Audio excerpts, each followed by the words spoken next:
Assalamualaikum warahmatullahi wabarakatuh. Alhamdulillahi rabbil alamin. Wassalatu wassalamu ala nabiyyina Muhammadin wa ala alihi wa sahbihi ajma'in. Amma ba'du. Pemirsa yang dirahmati oleh Allah Subhanahu wa ta'ala, ibadah puasa adalah ibadah yang sangat-sangat spesial bagi Allah Subhanahu wa ta'ala. Maka jangan sampai kita melewatkan bulan suci Ramadan tahun ini dengan sia-sia. Marilah kita maksimalkan ibadah puasa kita untuk lebih mendekatkan diri kita kepada Allah, sekaligus kita mendapatkan ridhonya Allah Subhanahu wa ta'ala. Ini puasa adalah ibadah yang sangat spesial, sehingga Al-Imam Al-Ghazali dalam kitabnya Ihya Ulumuddin berkata, likulli syai'in babun wa babul ibadati as-shawmu. Segala sesuatu itu pasti ada pintunya. Karena kalau tidak ada pintunya, ya kita mau masuk rumah saja bisa bingung lewat mana. Kita mau masuk gedung saja bingung lewat mana. Maka segala sesuatu itu ada pintunya. Nah, ibadah-ibadah yang dilakukan oleh seorang muslim, pintunya adalah satu, yaitu ibadah puasa.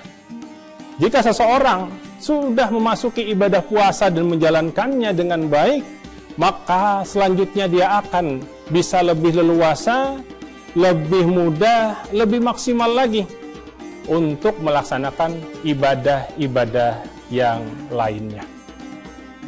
Pemirsa yang dirahmati oleh Allah Subhanahu wa ta'ala, keistimewaan dan spesialnya puasa juga itu pernah ditegaskan oleh Rasulullah Sallallahu Alaihi Wasallam dalam sebuah hadis qudsi, di mana beliau menyampaikan kalam Allah Subhanahu wa ta'ala sebagaimana yang dikutip oleh Imam Al-Bukhari dan Imam Muslim dalam kitab sahih keduanya, bahwa Allah berkata dalam hadis qudsi, kullu amal ibni adam lahu illa siyam fahuwa li wa ana ajzi bihi. Bahwa semua amal perbuatan manusia, baik sholat kita, baik zakat kita, haji kita, sodakoh kita, membaca Al-Quran, dan lain sebagainya, itu kata Allah Subhanahu wa ta'ala adalah untuk hambanya, untuk orang yang mengerjakannya. Kecuali satu, kata Allah Subhanahu wa ta'ala, yang satu ini kata Allah untuk saya, yaitu ibadah puasa. Dan kata Allah, saya sendiri yang akan membalas pahala puasa seseorang tersebut. Kenapa dalam hadis qudsi ini Allah katakan bahwa puasa kita adalah untuk Allah Subhanahu wa ta'ala? Padahal kita ingat bahwa Allah tidak membutuhkan apapun. Bahkan Allah Subhanahu wa ta'ala tidak butuh atas ibadah manusia. Semua makhluk di dunia ini ibadah kepada Allah itu tidak akan mengurangi kekuasaan Allah Subhanahu wa ta'ala. Semua makhluk bermaksiat kepada Allah Subhanahu wa ta'ala juga tidak akan mengurangi kekuasaan Allah Subhanahu wa ta'ala. Tapi dalam hadis qudsi ini Allah katakan, puasa seseorang adalah untukku. Bukan berarti Allah butuh terhadap puasa kita. Kita tahu bahwa ketika kita berpuasa, hanya kita dan Allah Subhanahu wa ta'ala yang mengetahui apakah kita di hari ini betul-betul berpuasa dari mulai subuh sampai maghrib. Jangan-jangan di siang bolong karena kita kehausan, kita masuk kamar, kita kunci kamar kita, masuk kamar mandi, kita kunci kamar mandi kita, minum di situ. Padahal adanya air keran toilet saja. Dan itu hanya kita yang tahu dan Allah Subhanahu wa ta'ala. Sedangkan ibadah yang lainnya semua diketahui. Kalau kita haji semua orang tahu.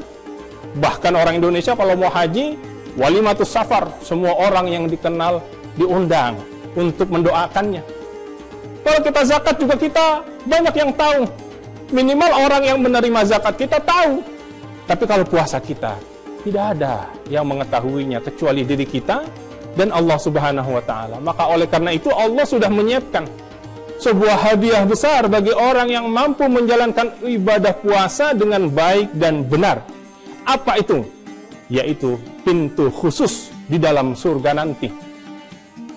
Rasulullah Sallallahu Alaihi Wasallam dalam hadis yang diriwayatkan oleh Imam An-Nasai bersabda, Inna fil jannati baban yuqalu lahu Rayyan.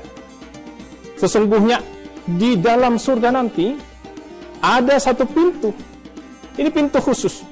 Dan pintu ini dinamakan oleh Allah Subhanahu wa Ta'ala dengan nama Rayyan. Di mana nanti ketika hari kiamat tiba, pintu ini khusus dibuat oleh Allah Subhanahu wa Ta'ala sebagai akses masuk surga. Hanya orang-orang yang berpuasa saja yang bisa masuk situ. Ketika mereka sudah masuk, maka pintu itu tertutup oleh Allah Subhanahu wa Ta'ala. Tidak ada lagi orang yang bisa masuk pintu tersebut. Hanya orang-orang yang berpuasa saja. Nah, Imam Zakaria Al-Ansari menjelaskan dalam kitabnya Minhatul Bari fi Syarhi Sahihil Bukhari bahwa kenapa pintu ini disebut Rayyan? Karena dari segi bahasa, Rayyan itu berarti adalah orang yang sedang minum dan sampai merasakan dahaganya hilang, di mana sebelumnya orang ini mengalami kehausan yang luar biasa. Jadi ibarat orang yang habis jalan di siang hari, panas, terik matahari, lalu kemudian dia mampir di satu tempat, dia membeli air minuman segar, lalu dia minum itu. Nah, itulah disebut Rayyan. Nah, kenapa pintu surga tersebut disebut Rayyan? Karena orang yang berpuasa ini di dunia merasakan kehausan. Karena lapar itu ringan untuk ditahan. Tetapi kalau haus, itu berat untuk ditahan. Manusia lebih kuat menahan tidak makan selama berjam-jam, mungkin sampai 10-12 jam. Tetapi manusia sungguh akan merasakan keberatan. Lebih berat lagi kalau merasakan atau menahan dirinya untuk tidak minum. Jadi sebentar saja kita kelaparan, tapi lebih sebentar lagi tahu-tahu kita merasakan kehausan. Dan nanti di akhirat, itu semuanya sudah tidak ada.